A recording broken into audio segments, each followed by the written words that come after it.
नियाज़ी साहब, सजाओं का सिलसिला जारी है। कोर कमांडर हाउस पे जो हमला करने की सजा है वही राना सनाउल्लाह के घर पर हमला करने की सजा है, और ये 10-10 साल कैद की सजाएं सबको अक्रॉस द बोर्ड दे दी जाती हैं। आपकी नज़र में ये सजाएं हायर कोर्ट्स में कितनी देर लास्ट करेंगी और कितना जल्दी पीटीआई की लीगल टीम इनको चैलेंज करेगी? सर बिस्मिल्लाहिर्रहमानिर्रहीम। तला साहब, ये बिल्कुल जिस तरीके सजाएं हो रही हैं इससे साबित हो गया है कि ये टोटली पॉलिटिकल विक्टिमाइजेशन है। आइन का आर्टिकल 10A कहता है कि आपने फेयर ट्रायल करना है। ये ATC की कोर्ट में जो कि इन्हीं के अंडर है, राना सनाउल्लाह साहब ministry of law and justice के अंडर हैं। ये सेंट्रल कोर्ट्स होती हैं, इनको गवर्न करती है ministry of law and justice, और ऊपर इसके एक मिनिस्टर होता है और उसके ऊपर चीफ एग्जीक्यूटिव प्राइम मिनिस्टर होता है, यानी गवर्नमेंट की ही कोर्ट्स हैं। अब इस तरीके से जल्दी से सज़ा देना और बग़ैर रेफरेंस के इलेक्शन कमीशन जो 12 जुलाई के फैसले को तो 8 महीने रखता है, तो जल्दी से लोगों को डी-सीट करके बग़ैर किसी स्पीकर के थ्रू रेफरेंस से वहाँ इलेक्शन भी अनाउंस हो जाते हैं और वो इलेक्शन अब कराने जा रहे हैं, बाई इलेक्शन भी। इसके पीछे टोटली ये पॉलिटिकल विक्टिमाइजेशन है। आप देखें, अभी मैं इंट्रो में शेख रशीद साहब का सुन रहा था कि उन्होंने कहा कि मेरे भतीजे शफीक को भी 10 साल कैद हुई है, और यही उमर अजूब साहब हमारे नेशनल असम्बली में जो हमारे अपोजिशन लीडर हैं, और शिबली फराज जो कि सेनेट में हैं, उनको मुकदमों में हो चुकी है। तो आपने वैसे देखा है कि क्या उमर अजूब साहब खुद कह रहे थे और हम भी कहते हैं कि वो मियाँ वाली भी मौजूद हैं, फैसलाबाद भी मौजूद हैं, उधर लाहौर में भी मौजूद हैं, और उनकी प्रेजेंस कहीं अकरेंस पे है भी नहीं। और सेम FIR में कितने लोग जो आज हैं इक्विटल हो गई। शाह महमूद कुरैशी साहब इक्विट हो गए, जैन कुरैशी साहब भी इक्विट हो गए, कोई और भी इक्विटल हुई है, 35-40 लोग इक्विटल भी, और सेम ऑफेंस है, सेम एट्रीब्यूशन है।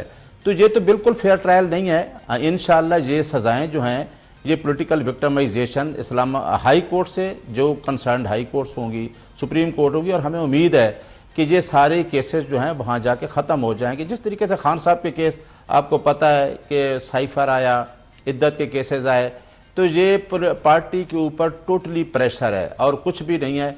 और ये इंशाअल्लाह ये सज़ाएं सारी जो हैं ये जाके खुद ब खुद हाई कोर्ट में सेटिसाइड हो जाएंगी। अली राशिद साहब ने मैं ज्वाइन किया है फ्रॉम पाकिस्तान पीपल्स पार्टी, किसी तारुफ के मोहताज नहीं है, माहिर कानून भी हैं। अली अस्सलाम वालेकुम, थैंक यू आपके वक्त के लिए सर, जज़ाकल्लाह। अली, आपने अदालतों में बड़ा वक्त गुजारा है, बहुत मुख्तलिफ किस्म के पॉलिटिकल दूसरे केसेस देखे हैं। आपकी नज़र में ये जो 9 मई के केसेस हैं, एक आम आदमी सोचता है कि क्या कोर कमांडर हाउस पे हमला करने की भी वही सजा होगी जो राना सनाउल्लाह के घर पे हमला करने की सजा होगी? और 2 साल से ज्यादा का वक्त गुजर चुका है, काफी लोगों ने 2 साल कैद गुजार दी है, आज वो फॉर एग्जांपल बाइज्जत बरी होते हैं, तो उनके 2 साल का अजाला कौन करेगा? ये जो सिस्टम है इस वक्त, जस्टिस सिस्टम ऑफ पाकिस्तान, जिस तरह ये सजाएं दे रहा है 9 मई की, आप समझते हैं कि this is the best way to go forward? Ali, मेरे हिसाब से जो तरीकेकार इनके साथ PTI हो गया, किसी भी पॉलिटिकल पार्टी या जनरली पब्लिक के साथ होता है, हमारे लीगल सिस्टम में कोताहियां जरूर हैं, मगर इनके साथ जो ट्रीटमेंट हो रही है या जो काम हो रहा है वो अकॉर्डिंग टू द लॉ हो रहा है, और उसमें देर सवेर नहीं है। एक आम आदमी को जो रिलीफ जिस टाइम में मिलता है, जिस हिसाब से, उसी हिसाब से केस चल रहे हैं। ना उसमें देर है ना सवेर है, ना जल्दी कुछ हो रहा है ना देर से कुछ हो रहा है। एज पर रूटीन, अगर आप कोई भी किसी के, जैसे आपने कहा कि अगर राना साहब के घर पे अटैक हुआ या कोर कमांडर साहब के घर पे अटैक हुआ तो क्या उसी तरह चीजें होती? मैं कह रहा हूं कि कानून आप उठा के देख लें, कोर्ट के प्रोसीजर्स आप उठा के देख लें, बिल्कुल इसी तरह कोई आम आदमी भी होता या कोई बड़ा आदमी भी होता, तो कोर्ट्स का यही तरीकेकार है, डेट्स पेशी आती है। वो एक अलग डिबेट है कि क्या उस पाकिस्तान के लीगल सिस्टम को बेहतर करने की जरूरत है, जो बैकलॉग के केसेस हैं उनको किस तरह, वो एक अलग चीज है। मगर अगर आप मुझसे पूछें is it fair, fair trial है, फेयर तरीकेकार है, फेयर टाइमली चीजें हो रही हैं, तो बिल्कुल टाइमली हो रही है। और यहाँ मैं ये भी ऐड करना चाहूंगा, आपने मुझे थोड़ा शर्फ दिया इंट्रोडक्शन करवा के कि थोड़ा लीगल बैकग्राउंड भी है, लॉ मेकर भी मैं रह चुका हूं, तो मैं आपको ये भी कहूंगा कि PTI की सारी टीम अभी जो बैठी हुई है, लीडर्स जितने भी हैं फिलहाल, दे आर ऑल लॉयर्स, सब लीगल है, मगर फिर भी कोताहियां और नेग्लिजेंस उनकी तरफ से है।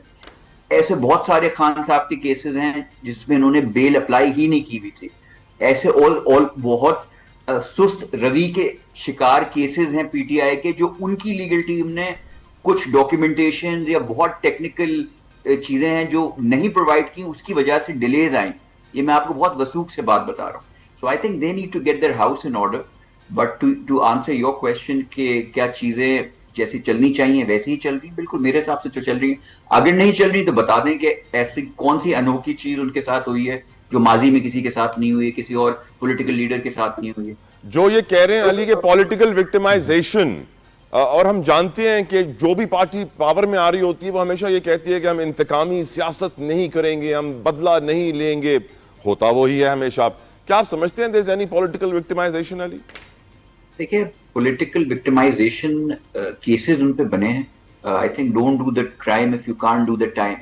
चीजें की गई जिसके एविडेंस ऑन रिकॉर्ड है, वीडियोस हैं, बाकी सब चीजें हैं, और इन द कोर्ट्स जो है आजाद है, अदलिया आजाद है। तो अगर फॉर एग्जाम्पल फॉर आर्ग्यूमेंट से, हाइपोथेटिकली स्पीकिंग, अगर मान भी लेते हैं उनकी बात की विक्टिमाइजेशन हो रही है, केसेस जिनमें दम नहीं है, जाली है, तो कोर्ट्स आर फंक्शनिंग, वहां जाके अपना केस साबित करें। काफी केसेस में बरी भी हो रहे हैं माशाल्लाह से।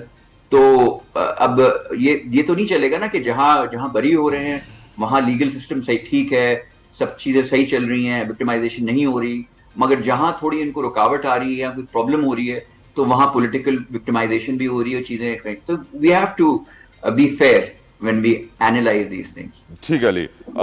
नियाजी साहब, बड़ा जरूरी सवाल है सर, आपकी नजर में क्या आज अदलिया आजाद है मुकम्मल तौर पे और प्रॉपर तरीके से फंक्शन कर रही है, कंसिडरिंग द फैक्ट कि 26वीं आईनी तरमीम के हवाले से 2 दर्जन से ज्यादा दरखास्तें पड़ी हुई हैं जिन पर समाअत नहीं हो पा रही है, क्योंकि 26वीं आईनी तरमीम से ही याया आफरीदी साहब चीफ जस्टिस बने और हमारा जुडिशल कमीशन का कयाम हुआ। जी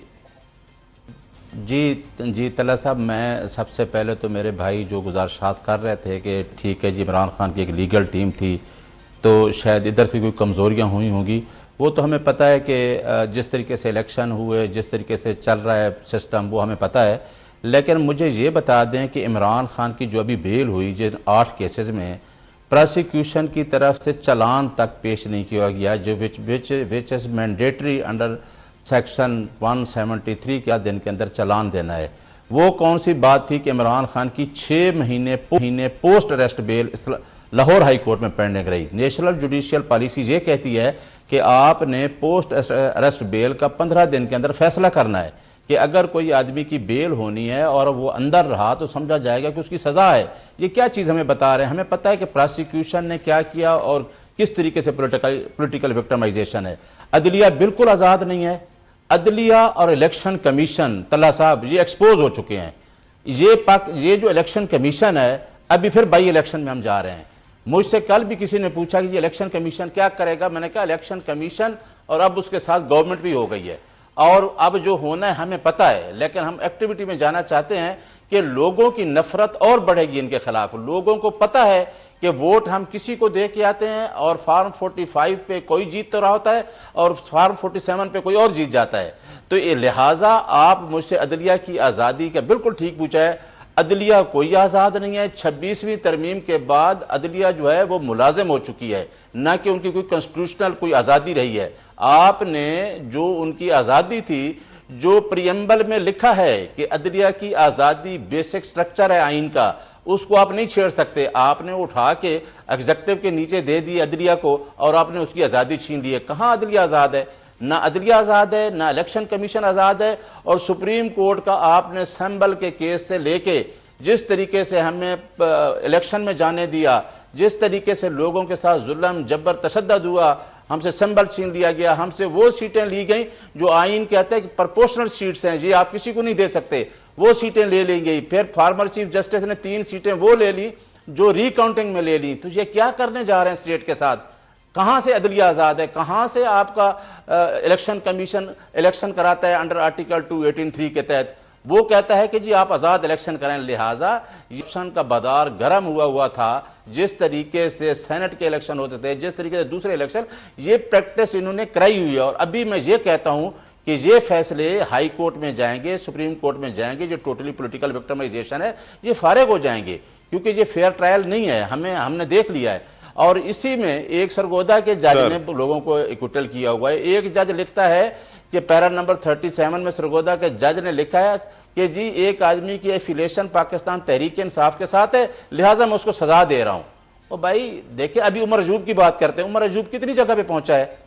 तो ये ना देखें, ये चीजें ये देखें कि आया ये इसी तरह ट्रायल होना। और फिर मैंने कहा कि एटीसी को कौन कंट्रोल कर रहा है। फिर सुप्रीम कोर्ट का फैसला था कि आपने ये जो मिलिट्री इंस्टॉलेशन पे हम लोग वहां पे जाएंगे, फिर आपने जहां पे शुरू कर दिए जल्दी जल्दी लोगों को सजा देना और उसको फैसले करके जी दोबारा आप इलेक्शन में जाएं। तो ना अदलिया आजाद है, ना आपका इलेक्शन कमीशन आजाद है। और ये भी हमें पता है कि भाई इलेक्शन में क्या होना है, ये अवाम को ही पता है। और अवाम उसके साथ खड़ी है, जो जेल के सलाखों के पीछे बैठा है, अवाम उसके साथ खड़ी है। और उसकी पॉपुलैरिटी, आपके इन फैसलों से उसकी पॉपुलैरिटी दिन ब दिन बढ़ रही है। बिल्कुल ठीक, पॉइंट टेकन सर।